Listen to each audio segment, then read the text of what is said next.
Les femmes dynamiques de Mévia n'ont pas manqué au rendez-vous du top départ du lancement des activités de la 40e édition de la journée à elles dédiée le 3 mars dernier à Dizangué, en présence du sous-préfet de Séan Jean-Baptiste Bonki et Sa Majesté Madeleine Passy Makoumak. Au menu des articulations, une conférence en rapport avec le thème de la célébration, des activités de formation en fabrication du jus de manioc, une rencontre de football, avant de boucler par le défilé, où les femmes de Mévia se sont illustrées par leur passage bien remarquable. Dans l'arrondissement de Dizangué, nous avons opté pour la rotation, secteur par secteur. L'année dernière, le lancement a eu lieu à Pongo Piti, d'où nous avons fait la marche de Pongo Piti jusqu'à Biche, environ 5 km avec des mouvements d'ensemble, des étirements.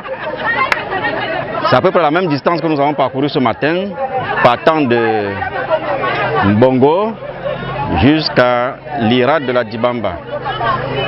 Donc, nous constatons que les femmes sont tellement enthousiastes, ce qui nous rend d'ailleurs très jovial aussi, parce que lorsque les femmes veulent vraiment se mobiliser, elles le font. Ceci nous va tout droit au cœur.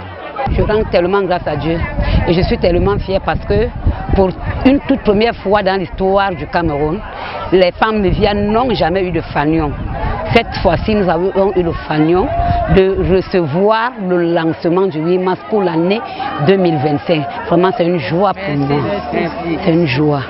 Donc, à cet effet, à cette fête, j'appelle toutes les femmes à s'accorder à moi pour qu'on continue avec les formations et autres, pour qu'on termine la fête dans la joie, comme nous avons commencé. Mévia se situe dans le lac Ossa.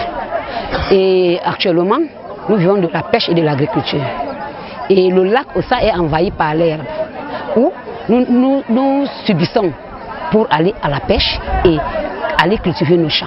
Donc nous appelons le gouvernement de nous aider à éliminer cette herbe. À la place des fêtes de Dizangué le 8 mars, la journée marquée par un défilé spécial auquel participaient des centaines de femmes portant un tissu unique pour cette journée. Et comme il est de tradition, les dynamiques femmes de Mévia ont enflammé leur passage.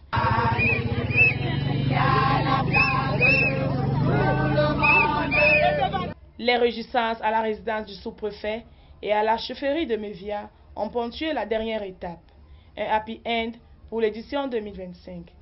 Et les regards sont déjà arrivés vers la 41e édition. Le train de femme qui arrive,